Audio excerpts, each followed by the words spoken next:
our strength, and our Redeemer. Amen. I love the story of Jonah. It is an amazing story of a remarkable man and an incredible time and a task that needed to be done. And the thing about Jonah is, initially, he went negative on God. He encountered and offered the phrase, "I can't. I cannot do it. It's beyond me."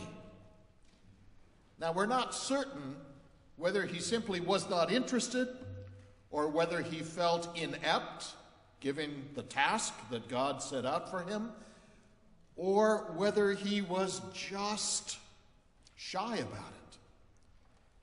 But clearly he lacked the courage and this kind of optimism and energy that he needed. And he said, "No, I can't go to Nineveh. What are you thinking?" And you know that whole story of Jonah and the great saga of being swallowed by the whale. It's a little bit like being taken from one place to another, and you think you're in charge of your life, and sometimes you're not. And God even sends something like a whale to take you from point A to point B. It's a little bit like what happens to us when doors close, doors open, and we find ourselves being taken from the spot where our comfort level exists to a place where we feel totally insecure, not at all certain about what is happening to us. Not unlike the place where churches or museums or nonprofit organizations might feel today, in moments when dollars are short, in moments when the challenge is great. And I was reminded after the communion service this morning by a librarian here in town that it even impacts school districts. You're taken from point A to point B. The challenge is great. The opportunity tremendous. The tasks are there to do. And you're feeling uncertain about your funding and whether you can sustain it or whether you will have the staff to do it. That happens. I'm just so glad that all of the presidential candidates know exactly how to fix our economy. I just have such profound confidence going into this election because everyone has the solution that we need. We will be instantly prosperous after January 2013. It's taken us years to get into this place. I think, realistically, it will take us years to get out of this place. But we need optimism. We need faith. We need courage. And that is our job as a church of Jesus Christ, to proclaim that.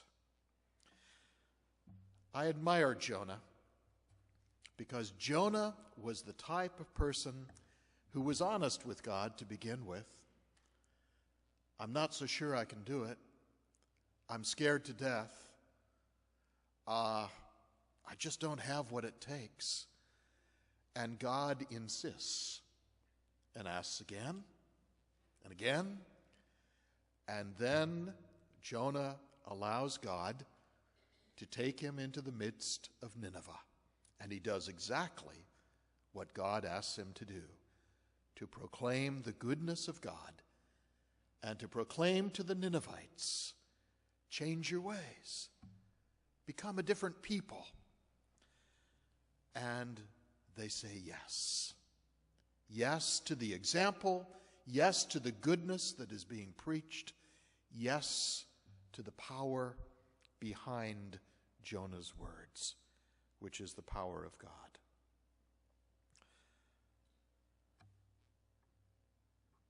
I was astonished when I read recently that the Crystal Cathedral in Garden Grove, California, declared bankruptcy.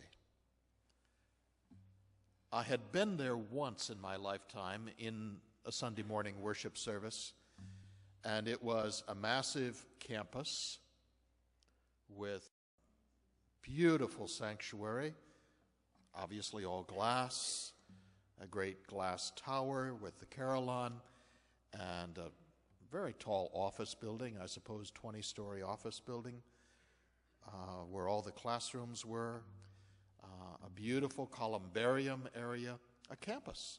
I'm going to guess probably 40 acres. It had been a former drive-in theater. And as you know, Robert Schuller took it over, preached at this drive-in theater through all the years. I've got a couple of old seminary friends who live in California, near that area, and I said to them, "What on earth happened?" And they said two things. The money dried up, and then the staff went negative. And I said, "Tell me more. What's that mean?" And they said, "You know, you can deal with financial tightness. You can deal with the fact that there may be less money. You can be creative and work with it. But you can't deal with the fact that your staff goes negative." Apparently, there had been a split between the cathedral's Board of Trustees and the staff. And about half of the congregation sided with the Board of Trustees, and about half of the congregation sided with the staff. And you know what happens to a house divided? It collapses. And so it did. Our task in this moment at our 335th annual meeting is to stand united.